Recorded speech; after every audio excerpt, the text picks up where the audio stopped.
BJP संबर्धना उत्सव BJP समस्त निर्वाचित सांसद और विधायक मानू दिज्व संबर्धना उत्सव में मुख्यमंत्री मोहन माझी और दुई उपमुख्यमंत्री उपस्थित रहा सह मंत्रिमंडल मंत्री माने उपस्थित रहिबे। भुवनेश्वर प्रदर्शनी पड़ियारे हेबाकु थिबा कार्यक्रम में केन्द्रमंत्री माने उपस्थित रहिबे। चलित निर्वाचन में विपुल विजय पर दलीय विधायक और सांसद मानू स्वागत संबर्धना देवाकू दल पक्षर बड़ आयोजन करा साधारण निर्वाचन में विधानसभा 78 आसन में विजयी हुई दल राज्य में सरकार को आसुवा बेले लोकसभा मोट 21 आसन रु 20 बाजी मारी बीजेपी। यह दलीय कर्मी और नेता उत्साहित थिबा बेले आज स्वागत संबर्धना उत्सव पालन करा जाउछि।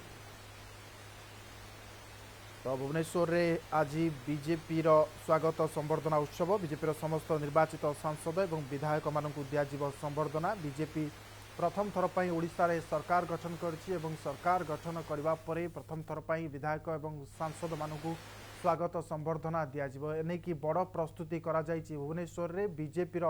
कर्मी एवं नेता माने वर्तमान समय आसी पहुँचवा नहीं सूचना रही आ किछ समय पर मुख्यमंत्री दुई उपमुख्यमंत्री एवं केंद्र मंत्री माने सेठारे पहुँचे एवं बड़ अपडेट जहाँ रही जे ठीक यही समय प्रधानमंत्री तृतीय पाळीर प्रथम मन की बात जहाँ कहुच्छे 111तम मन की बात सीधा प्रसारण हम प्रथमे संबर्धना पूर्वर प्रधानमंत्री तृतीय पाळीर प्रथम मन की बात को समस्ते शुणिबे। नवनिर्वाचित विधायक और सांसद माने ता सहित मुख्यमंत्री दुई उपमुख्यमंत्री प्रधानमंत्री मन की बात शुणिबे। यहाँ परे दलीय कार्यक्रम बा कहुच्छी जहाँ संबर्धना उत्सव आरंभ करा बाबद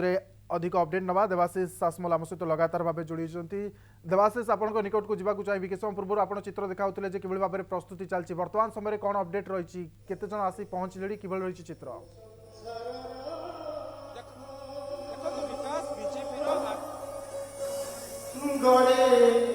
प्रथम थर बीजेपी राज्य में सरकार एकाकी सरकार लोक माने ओडिशावासी बीजेपी को आशा भरोसा प्रार्थी को निर्वाचित बीजेपी जेहेतु प्रथम थर पर सरकार निर्वाचित प्रतिनिधि मानू राज्य बीजेपी पक्षर आज संबर्धित संबर्धना सभा कहुच्छे किंतु विजय उत्सव बा विजय किभली भाव होईची बीजेपी से नहीं आज उत्सव पालन करुच्ची बीजेपी। आप देखुथे चित्र जे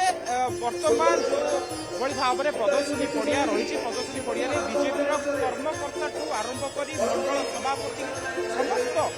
कर्मकर्ता वर्तमान आसी पहुंची। आप सीधासख चित्र देखुथे जे समस्त राज्यव्यापी बीजेपी मंडल स्तरीय कर्मकर्ता आरंभ कर समस्ते आसी पहुंची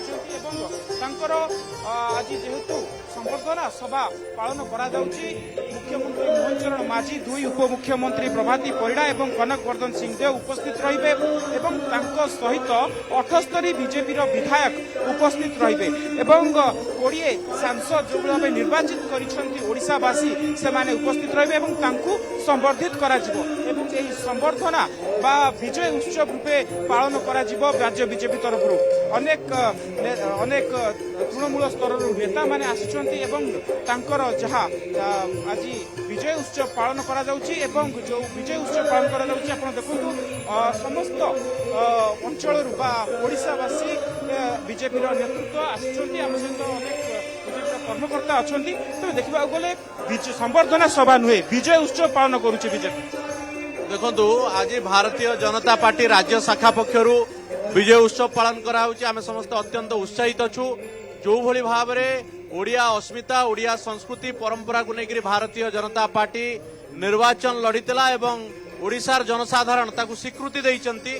एवं आमर प्रिय मुख्यमंत्री एवं दुई उपमुख्यमंत्री प्रधानमंत्री नरेंद्र मोदी आशीर्वाद एवं तांकर मार्गदर्शन नहीं आज प्रत्यावर्तन करुचंती एवं ओडिशा रे जो विकास प्रक्रिया बाट हुड़ी थिला एवं अधापंत्री होगी रही ताकू गति दवा पई नुआ किछि योजना एवं ताकू उन्नत शिखर को नवा पई आज ये विजय उत्सव रे किछि निश्चित भाव रे हबो एवं आगामी दिन रे निश्चित भाव रे ओडिशा विकास रो शिखर को स्पर्श करिवो। ओडिशा विकास चित्र आप चित्र देखा कोना कि कर्मी नेता समस्त उत्साहित अच्छा संबर्धना सभा नुहे कहीपर एक प्रकार विजय उत्सव वर्तमान समय पालन करुच्ची राज्य बीजेपी। बहुत बहुत धन्यवाद देवाशीष सासमल थे तमाम अपडेट देउथिले आमको।